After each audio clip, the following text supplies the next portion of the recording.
अस्सलाम नाज़रीन, उर्दू ट्रिब्यून के साथ मैं हूं आपका मेज़बान। प्रोग्राम खबर क्या है में मेरे साथ आज मेहमान मौजूद हैं पाकिस्तान से माहिर कानून असद अब्बास भट्ट। नाज़रीन, पाकिस्तान तहरीक इंसाफ ने 24 नवंबर को इस्लामाबाद में बड़े पैमाने पर एहतजाज की कॉल दे दी है और इमरान खान ने इसे हतमी कॉल करार दिया है, जिसका मकसद मौजूदा हुकूमत के खिलाफ दबाव डालना है और पार्टी की जितने भी मुतालबात हैं उनको उनकी मंजूरी हासिल करनी है। ये मुतालबा 26वीं आईनी तरमीम की वापसी, पार्टी की मुबैना चुराए जाने वाले मैंडेट की बहाली और जो बगैर मुकदमे चलाए जाने वाले जो कैद किए गए जो कारकुनान हैं उनकी रिहाई के लिए है।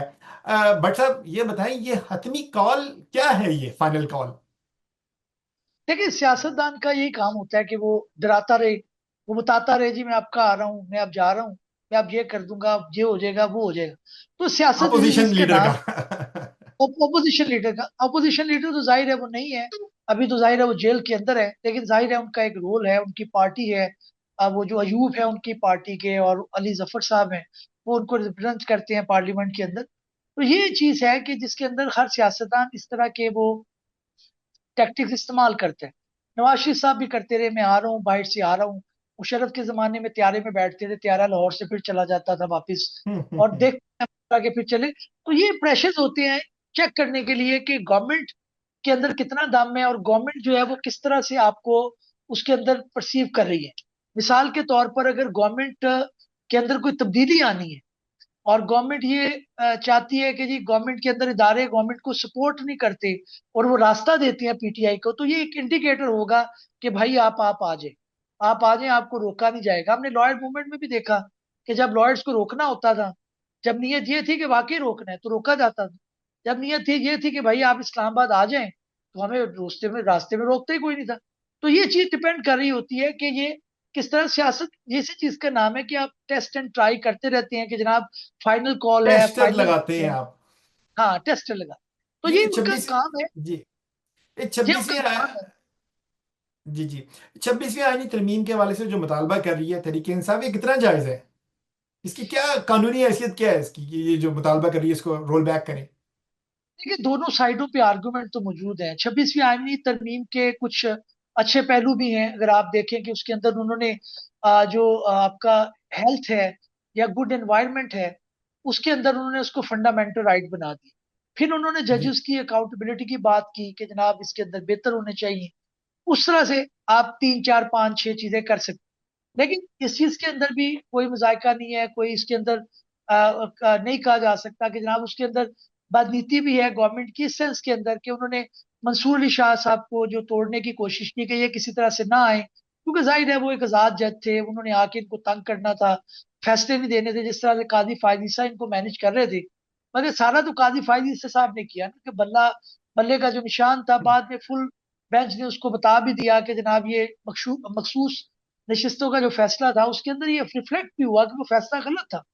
तो अब आप ये माने कि आपको एक चीफ जस्टिस ऐसा चाहिए होता है जो आपके साथ कम से कम मेजर डिसीजन के अंदर अलाइन हो।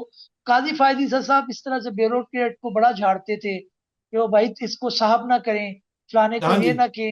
वो नहीं, इस वो तो के चीजें बड़ी चलती रही हैं उनकी। वो तो बड़ी चलती, लेकिन असल में वो गवर्नमेंट के साथ थे, और वो कोई गुड टू सी यू कहता है, कोई साहब से कहने से मना करता है, ये तो सबकी कोई यूएसपी चल रही होती चलते। है। तो ये एक अजीब बात है ना। असूल की बात नहीं, अदालत के अंदर देखें, सियासत के अंदर आप जो बात करेंगे मैं उसको मसलहत के तहत लाऊंगा, सियासत का ये हुस्न है। लेकिन कोर्ट के अंदर ये होता है कि ये बात ठीक है, ये बात गलत है, आप किसी पार्टी के साथ अलाइन नहीं होते, वो उसके अंदर पीटीआई हो, नून लीग हो। फिर जो पॉलिटिकल पार्टीज हैं और इदारे हैं, उनको पता होता है कि हमारे ऊपर एक ऐसी एक इंस्टीट्यूशन बैठा हुआ है कि जो किसी का लिहाज नहीं करेगा। वो ये चीज बिल्कुल इनको पता होता है पहले दिन से कि ये मैनेज कर लेंगे। बिल्कुल। अच्छा, इस वक्त जो तहरीके इंसाफ दफा 144 के बावजूद एक जो एहतजाज करने जा रही है, इसकी कानूनी क्या हैसियत होगी? इसकी कितना हुकूमत इस पे इसको रोक सकती है? लेकिन कानून तो आपका मौजूद है जिसके अंदर आप दफा 144 लगाकर लोगों को अरेस्ट कर सकते हैं, और वो जाहिर है करेंगे भी। और उसके अंदर फिर जाहिर है जो कोर्ट्स हैं वो उसको इतना सीरियसली नहीं लेती, उन्हें पता है पॉलिटिकल वर्कर हैं, और इसके अंदर जो है वो एहतजाज का राइट भी है, तो कोर्ट उनको पर्चा कोर्ट प्रोसिक्यूशन मुदाखलत काट नहीं दे। करेगी इसमें? कोर्ट उसके अंदर बेल दे देती है लोगों को, लेकिन वक्ती तौर पर जाहिर है अब पुलिस की और लॉ एनफोर्समेंट एजेंसीज जो है उनकी एक अथॉरिटी होती है, वो पकड़ के अंदर दे देती अच्छा, अगर अदालत हुक्म इम्तनाई देती है तहरीक इंसाफ को, तो क्या पीटीआई जो तहरीक इंसाफ है इसके पास कोई कानूनी रास्ता है एहतजाज है। देखिए करने का? जी। देखिए कोर्ट जो है वो कोर्ट इजाजत दे सकती है कि जनाब आप पीटीआई को कि आप जलसा करें, और हमने देखा कि माजी के अंदर कई दफा इजाजत मिली। लेकिन सवाल ये है कि क्या कोर्ट इजाजत दे सकती है कि कोई सरकारी अमलाक को नुकसान पहुंचाए, कोई पॉलिटिकल वर्कर नहीं दे सकता? क्या इस चीज की जो है वो परमिशन मिल सकती है कि जनाब आप कोई जलाओ गिराव करें, कोई पुलिस की गाड़ी तोड़ दें, किसी को नुकसान पहुंचाएं? तो ये चीज की इजाजत नहीं हो सकती। अब अदालत मौके पर तो मौजूद नहीं है, उसके अंदर हुकूमत वक्त या प्रोसिक्यूशन या पुलिस जो एफआईआर काटेगी उसके अंदर जो है वो लोगों को पकड़ा जाएगा, अंदर दिया जाएगा, और उनको एक डेटरेंस का एलिमेंट दिखाया जाएगा कि जनाब आप ये ना करें, आप ना निकले। तो जाहिर है उसके अंदर फिर बात के कोर्ट जो देखती है कि जनाब ये, क्योंकि उसको इजाजत मिलती है आपको हाई कोर्ट सुप्रीम कोर्ट से, लेकिन जो बेल्स मिलती है वो आपको मैजिस्ट्रेट से, सेशन कोर्ट से, इनसे जी मिलती है, बिल्कुल। तो वो जाती अभी तक कोई भी एहतजाज जो है इतना मैसिव लेवल पे पीटीआई का जो है ना वो कामयाब नहीं होने दिया हुकूमत ने। तमाम तरह हुकूमती मशीनरी लगाई गई है। इसकी लेकिन क्या वो तो वजह? जाहिर है फिर हाँ उसको जी। आपको पता, वजह ये है कि एक शरीफ बंदा तो अब डरता है। अब उनको पता है कि ये तो दहशत गर्दी का सामने पर्चा होगा। पर्चा हालांकि होगा। फंडामेंटल शामिल है कि आप इख्तिजाज की इजाजत देंगे, पुरअमन एहतजाज होगा। लेकिन हमने देखा कि 9 मई भी यहाँ पे हो चुका है, इदारों के पास भी अब जवाब मौजूद है कि जनाब आपका 9 मई का इंतजार बहुत बड़ा करते हैं, दूसरी जवाब मौजूद है। अच्छा, ये मुझे और बताएं कि उसके खान साहब पे हमेशा से इल्जाम लगता है, और ये मेरे ख्याल में ये ठीक भी लगता है, कि वो साथ बैठते नहीं है, वो बात नहीं करते, टेबल टॉक नहीं करते, फिर यू टर्न ले लेते हैं। ये चक्कर कब तक चलता रहेगा? क्या चक्कर है क्या? अब तो बुशरा बीबी लीड कर रही हैं, वो मारूसी सियासत फिर शुरू हो गई है, जिसके खिलाफ खान साहब बात करते रहे हमेशा से। देखिए ये हमारा एक कल्चर है, हम मानते हैं, हम सबको मानते हैं, हम उनके बच्चे के बच्चे को भी मानते हैं। तो ये तो फिर उनकी मिसेज हैं, तो इसमें कोई शक नहीं है, ये हमारा एक कल्चर डेवलप हो चुका है यहाँ पे। तो बात जो आप कह रहे हैं कि जनाब वो बैठते नहीं है, वो बात नहीं करते, बात उन्होंने कई दफा की भी है, कई दफा बैठे भी हैं। लेकिन अभी क्योंकि उनके ऊपर सख्ती बहुत ज्यादा है, और अभी शायद दूसरी साइड से उस तरह से ऑफर नहीं है कि आप बैठ के बात करें। जब कोई एनवायरनमेंट बदलेगा तो हम देखेंगे यही हाँ साहब जो है वो बैठ भी रहे हैं, बात भी कर रहे हैं, और मुलाकातें भी चल रही हैं। अभी एनवायरनमेंट नहीं है, अभी जो है वो एक कह लें कि जगह खाली नहीं है, वैकेंसी आपको खाली लग नहीं है रहा है अभी कि ये यूनियन जो के फाइनल पास। कॉल है ये फाइनल कॉल ही होगी? क्या हुकूमत इसे फाइनल कॉल ही बरकरार रहने देगी? नहीं, मेरा नहीं ख्याल फाइनल कॉल, ये जाहिर है हम नारे के तौर पे इस्तेमाल करते हैं, इसके बाद भी एहतजाज चलेंगे, ये कामयाब इसके हो बाद सकता भी है बात। जलसा, कि नहीं होगा कामयाब? नहीं मेरा नहीं मुतालबात ख्याल माने जाएंगे?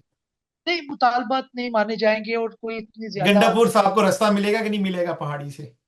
नहीं। वो आएंगे, आके फिर चले जाएंगे। उसके अंदर वो अपना दोनों तरफ सेविंग करेंगे। एक साइड पे वो दिखाते हैं हुकूमत वक्त को कि उनके खिलाफ हैं और अपनी पार्टी के साथ हैं, फिर वो जाहिर है एस्टेब्लिशमेंट के साथ भी। और सियासत इसी चीज का नाम है, मैं इसे को बुरा नहीं समझता। बुराई यहाँ भी है जब आप ये गरीब के बच्चे को कहते हैं कि जनाब आप सड़क पे निकल आए, आप तोड़ दें, आप पिछाड़ दें, आप उखाड़ दें। खुद आप जो है ऊपर सेटलमेंट में होती है, गरीब का बच्चा बेचारा पिस जाता है, कोई पिस मैट्रिक जाता में है। है, कोई एफए में है, उन चीजों को देखना चाहिए, बाकी ठीक है। बिल्कुल, हमेशा से जो ये है कि आम आवाम जो है वो पिस जाती है, कारोबार मुतासिर होता है, तालीमी इदारे मुतासिर होते हैं। अब देखना ये है कि तहरीक इंसाफ का जलसा कामयाब होगा या नहीं, ये वक्त बताएगा। सवाल ये है कि 25 की सुबह क्या बात होगी, और 25 की सुबह क्या होगा, क्या मामलात होंगे। इसके साथ ही मोहम्मद जुनैर को इजाज़त दीजिए। अल्लाह हाफिज।